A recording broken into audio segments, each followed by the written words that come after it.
Hey everybody, it's Mr. Wagstaff. Cool stuff to talk about today. So we've been talking about amendments, and we went through the Bill of Rights, which is the first 10 amendments that got added to the Constitution before the Constitution got put in place, before it officially got voted in. We're going to start talking about some of the other amendments today, and they go in order, in chronological order, because they have like a number. And each one of these has a unique story behind it as to why it was added. So these are like official changes to the Constitution, additions to the Constitution, and because of that, they are just as necessary and important as the original Constitution was. So amendments are a huge deal. So today we're going to start talking about the amendments starting with the 11th, 12th, and moving our way up. There are 27 total amendments, and every one of them has a very specific story that it is designed in order to better represent the American people and who we are as a culture and where we want to be moving forward. All right, let's get started here. All right, so I wish I could be like, and then this is the one that's the craziest ever. It's really not. I'm gonna be honest with you. Amendment number 11 is not the most exciting. So we're going. So the 11th Amendment comes out in 1795. So the Constitution isn't even 10 years old. By the time they're like, yeah, we need to make a change. So the 11th Amendment, and let me read it to you and see if you can figure out what this means. The judicial power of the United States shall not be construed to extend to any suit in law or equity commenced or prosecuted against one of the United States by citizens of another state or by the citizens or subjects of any foreign state. Wow, that looks like a real game changer, doesn't it? What this is, here's a cartoon. Basically, if you have a problem with your state that you live in, that they represent you and all that, you can sue your state. That's like a thing. But you can't sue. This is what this is saying. You can't sue another state. And if two states tried to sue each other, like Florida tries to sue Michigan, the federal government, while they don't want that to happen, the federal government will get involved and deal with it. Wow, that seems really exciting, doesn't it? It's really not. I can't even church that one up to be super exciting. The one thing that it does provide is this thing called sovereign immunity. Basically meaning that a state is only really responsible for the people inside its state and the federal government. So if they do something that irritates a neighboring state that's not illegal, the neighboring state kind of has to deal with it or go, to the federal government and try to work from top down. You saw early on that states tried to do as much for themselves as possible, and it got silly. It got silly really early on, and basically what this does is if there's a dispute between the states, the federal government will help figure it out. I know I really wish we started with a cool one, and honestly, there's very few that are less exciting, I should say, than the 11th Amendment, but it is really important. Doesn't mean it's fun to learn about. So the 12th Amendment is going to start out, so this is 1803, all right?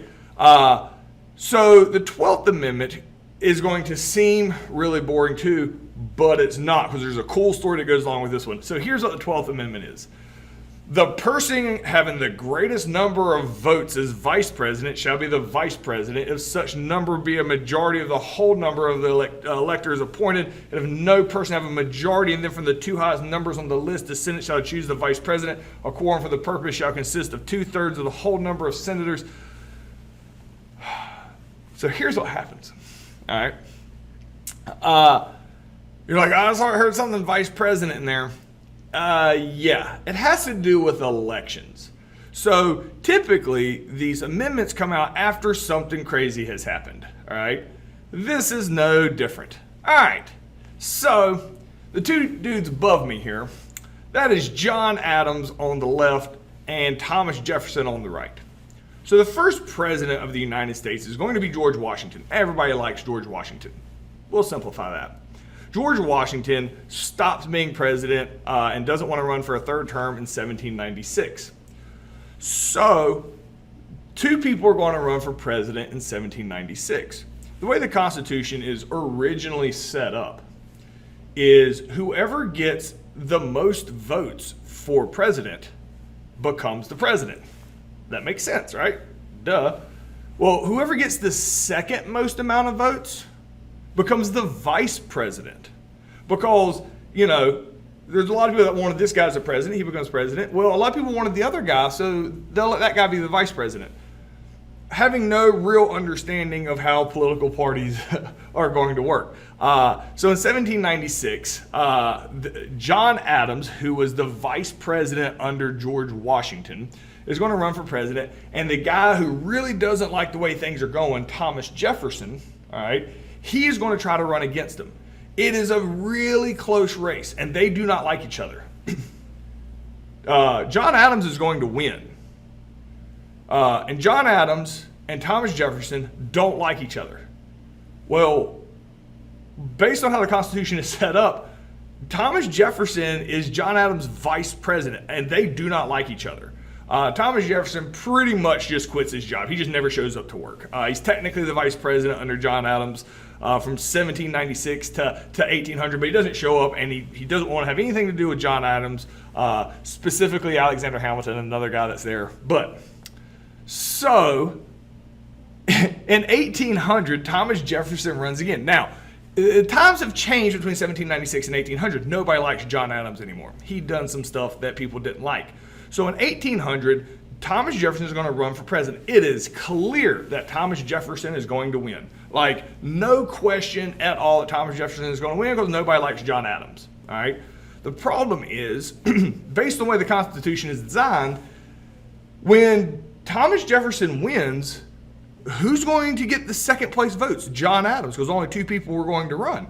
Well, if John Adams gets the second most votes, then Thomas Jefferson has to keep John Adams around. He can't fire his vice president. So what Thomas Jefferson decides to do is pick a dude nobody's heard of. All right, a guy named Aaron Burr. So he picks Aaron Burr to run for president as well, knowing that more people will vote for Aaron Burr, the guy they don't even know, than John Adams. And that's exactly what happens. More people voted for Aaron Burr than voted for John Adams. The problem is, because of the way the elections were, you picked your first, second, and third place candidate, blah, blah, blah, long story short, based on the rules of the original Constitution, they tied for president. Thomas Jefferson and the guy that nobody's ever heard of that Thomas Jefferson convinced to run for president, Aaron Burr. They tie for the presidency. It ends up being a really cool story how this tiebreaker gets made. Thomas Jefferson ends up becoming the president. But it is obvious after the 1796 election and the 1800 election, the way they were electing presidents, you had two elections in a row that weird stuff had happened. So they said, all right, we have got to fix this. So the 12th Amendment is going to create something called the Electoral College that we still use today. All right. So this was Obama. This was in 2012. The numbers here. So what happens now when you run for president? You want people to vote for you, obviously. Well, instead of how it used to be, where you just got whoever got the most votes becomes president, you basically have to win states. And this is part of the 12th Amendment to try to make it fair. All right. So presidents, when they're running for president, they have to see how many states that they can win. So see these numbers all over this screen. All right. North Carolina has 15. That's the number of votes that North Carolina gets for the president. It's called the Electoral College. All right. And it's the only election that works like this, is the election for the president of the United States. So if candidate A and candidate B both run for president and North Carolina and everybody in North Carolina votes, if most of the people, even if it's just a little bit more than the other guy, most people in North Carolina vote for candidate A, what that means is North Carolina has 15 votes. Those are the only votes that count. All the people in North Carolina are just voting and telling North Carolina which way to send their votes. So if 55% of the population in North Carolina votes for candidate A and 45 vote for candidate B, since candidate A won the state, I don't know why I did quotes, since candidate A won the state, all 15 of those Electoral College votes go to the president, or go to candidate A, I should say, goes to candidate A. So whether you win by a little bit or a landslide, a win's a win for a state as far as the Electoral College goes. So the trick is to try to win as many states as possible. And the amount of numbers that you get is based on your population in that state. So like North Carolina has 15 because we have a little bit bigger population than South Carolina. But look way over there at California, 55, all right? So the bigger your population, the more Electoral College votes that you have, all right? So when this is how it does happen sometimes. It happened in 2000. It happened in 2016 with Donald Trump, where Donald Trump won the election in 2016 because he won more states than Hillary Clinton did. But Hillary Clinton had more people in America vote for her than Donald Trump. But Donald Trump won fair and square. That's how it's designed. It is how many states that you win. That happens when states that vote for you vote overwhelmingly for you. All right, and then like states that you lose, you barely lose. That's how you can, more people can vote for one person than the other, but the person who got less votes still wins because they won more states. It's weird. It's called the Electoral College. It's kind of a check and balance on the American people. The founding fathers, still at the 12th Amendment in 1800, didn't think we were very smart. So in theory, the states have the ability to change their decision at the last minute and like not do what the people told them to do. Pretty much every state, I've never heard of a state ever doing that. And I think in most states now, it would be illegal to do that anyway. But this is the Electoral College, and it seems to make the president's elections a little bit more complicated than other elections. But they saw what had happened in 1796 and 1800. And they said, no, we got to fix this and make it fair and consistent. So it's a little complicated, but the Electoral College is designed to be fair and consistent after the debacles of 1796 and 1800, the president and vice president. And also, because I was talking about president and vice president, like Mr. Wagstaff, if you haven't talked about that at all. The president, you basically pick a running mate. Like, so the president can choose who they want to run with them, and if the president wins, that person as vice president as well, so you're kind of voting for both of them. That way you have somebody you like because you chose them. So the question here is what had happened that showed the 12th Amendment was necessary? So we had just got done talking about that. So pause me. I'm very pausable. Pause me, answer this completely, and we're moving on. All righty. The 13th, 14th, and 15th Amendments. Whew. These are probably the most, I don't want to say important, because all the amendments are important, so I don't want to rank them in importance. Probably the most famous, outside like First Amendment, Second Amendment. Let me just tell you what they are. They deal with slavery. All right? So the 11th Amendment, the First Amendment added after the Constitution, happened in the 1790s. Then you go 1803, 1804 with the 12th Amendment. It's all the way to 1865. They go over 60 years without a change to the Constitution. But the one they're going to change is the 13th Amendment, and it is super necessary, especially looking back on it present day. In 1865, the 13th Amendment is passed. It says, Section 1, neither slavery nor involuntary servitude, except as a punishment for a crime whereas the party shall have been duly convicted, shall exist within the United States or any place subject to their jurisdiction. Slavery is illegal in the United States. So, 1865, I don't know how much U.S. history you know off the top of your head, a big war had just ended, the Civil War. The Civil War, and in my U.S. history class, we go into it in a great deal. The Civil War absolutely happened because of slavery. There's a lot of moving parts to it. without slavery, if slavery had not existed or it had died out on its own in the early 1800s like people thought it was at the time and not become what it became, the Civil War doesn't happen. So the Civil War absolutely was caused, but without slavery, the Civil War doesn't happen. So at the very end of the war, when it's obvious that the United States, the North, the Union, is going to beat the southern states that seceded, that called themselves the Confederacy, Lincoln writes this amendment to end slavery. Now, because we have a democratic republic and representatives of all the states, in the Civil War, the South, since they had left and went and made their own country, none of them are in the United States government because they had went and created their own government. So while they're gone, Lincoln pushes through the 13th Amendment at the very end of this war when it's obvious that the South is going to lose and they're going to be brought back in. Before the Southerners can come back and like oppose this and pushes through the 13th Amendment, which eliminates slavery in the United States. This is one of the few amendments written by a president. Usually, they have some say-so and all that, and they have to have the support of it. But this is one of the very few ones where the president actually wrote it. So Lincoln writes the 13th Amendment to end slavery in the United States. It's a big deal. Now, what's interesting is that they make an exception in the 13th Amendment, in which there's a situation where slavery can be allowed for prisoners. If you're a prisoner, you can be forced to do hard labor. Like they're like, you can't be, forced labor is not acceptable in America unless you're a prisoner.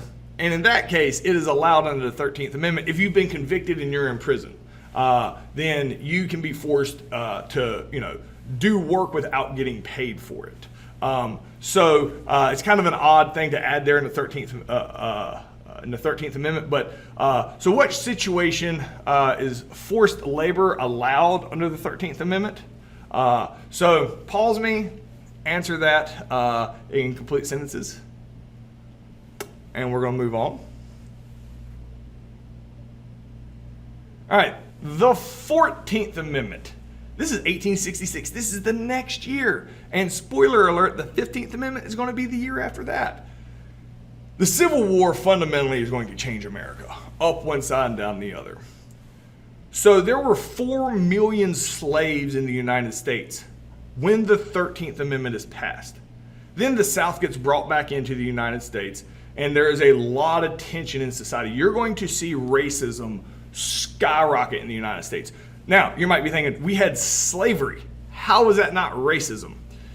It is when you're still ranking people, but it was almost like a class system. Now, when you take away the, slave-free connotation, it is literally racism. Like people justifying why another person doesn't deserve the same things they deserve, and it's making up anything. Like it's the color of your skin. So after the 13th Amendment is passed and 4 million slaves are freed, racism skyrockets. The states in the South immediately start doing hateful stuff. They turn around and they say things like, black people have to have a curfew. Black people have to have a job. If you don't have a job, you'll be arrested and put in prison. In which case, we will rent out prisoners for slave labor. Because remember, the 13th Amendment allowed prisoners for slave labor, like real quick. I mean, it got weird real fast in the South. And the United States government, they get together. They're still not fully allowing the representation in there. So they have kind of the say-so they want in the federal government. And they're like, nah, that's not a thing. Because that's not a thing. What I'm referring to is the South starts saying that black Americans, because there's no longer slaves, slavery's over, that black Americans are a second-class citizen. They create things like the black codes, different laws just for black people to follow. And the federal government's like, nah, that's not going to be a thing. And they passed the 14th Amendment, which says, nor shall any state deprive any person of life, liberty, or property without due process of law, nor deny any person within its jurisdiction the equal protection of the laws. The 14th Amendment says there's not a ranking of citizens. You either are a citizen or you are not. The freed slaves are citizens. You cannot have a separate set of laws for one group of citizens and then another one for another set of citizens. That you cannot, rank citizens one way or other. All right. So the picture I put here of the 14th Amendment is, both Civil War guys here. That's what the missing leg. It's like a man knows a man. It's the 14th Amendment is like, man, we're not ranking Americans. If you're an American citizen, you're an American citizen. They're all the same. So we'll talk a lot about civics and about the civil rights of how this stuff is in the Constitution, and then it really gets ignored at a lot of points because the 14th Amendment is clearly spelled out, and you're like, well, they said you can't treat people differently. I guess they won't do that anymore. Yet they absolutely do, and we're going to talk about that some in this course as well. So that's the 14th Amendment. All right. The 15th Amendment is in the next year. So we went 60 years without an amendment. Then you had the 13th in 1865, the 14th in 1866, which says everybody, all citizens are the same. There's not a ranking of citizens. Then you get to the 15th Amendment. And the 15th Amendment says, all right, we're done playing. The federal government, because they started seeing the massive racism in the South and the crazy stuff that was happening in the South towards freed slaves.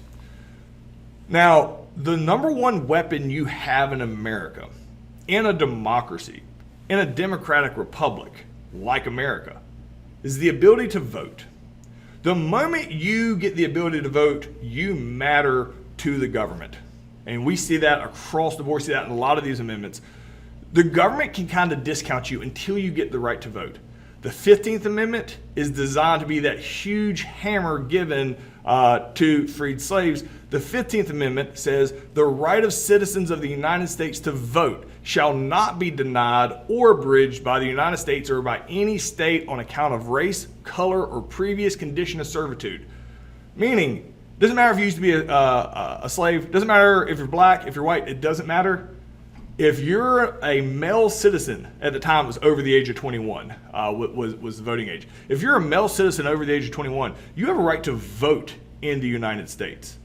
This is huge because this is a famous draw. I see this all the time of African Americans getting to vote for the first time. The moment you can vote in, people, especially in places that have a lot of racist issues, it really allows you, if you have the right to vote for the first time, to really control your own destiny, to move forward. And it is the federal government passing the 15th Amendment gives black people the right to vote. Again, women still at this point do not have the right to vote. We're going to get to that. But all men have the right to vote. Very quickly, black people really vote in large waves. A lot of positives happen for black Americans in the South. In this time period, they're trying to rebuild the country. It's called Reconstruction. However, the federal government kind of says, we just fought this war. We're going to all these amendments, like we're just tuckered out. Looks like we took care of this problem. I'm sure it's going to go away. Let's just completely ignore this issue now in the South with these ex-slaves being discriminated against because it's an amendment. What can they possibly do? All right. So the federal government, after they passed the 13th, 14th, and 15th, which are nothing but absolutely fantastic for African Americans, I don't really have a good, it's not a real neat story here. The South just blatantly starts breaking parts of the Constitution and manipulating it.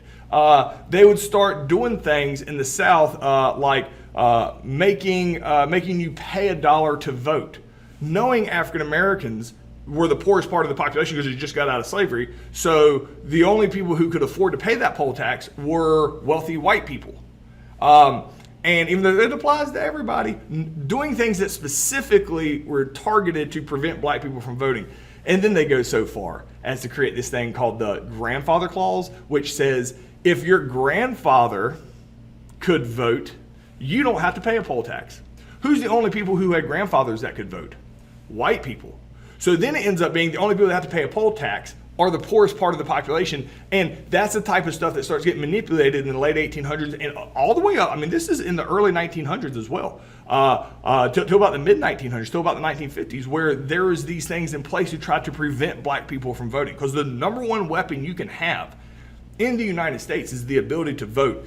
And people that wanted to keep African Americans in an inferior position fought very hard to keep black people from voting, even though the 15th Amendment says they get the right to vote. And we're going to move through the amendments here, but we're going to come back to some of these and talk about how they have been interpreted and then reassessed and reasserted throughout time.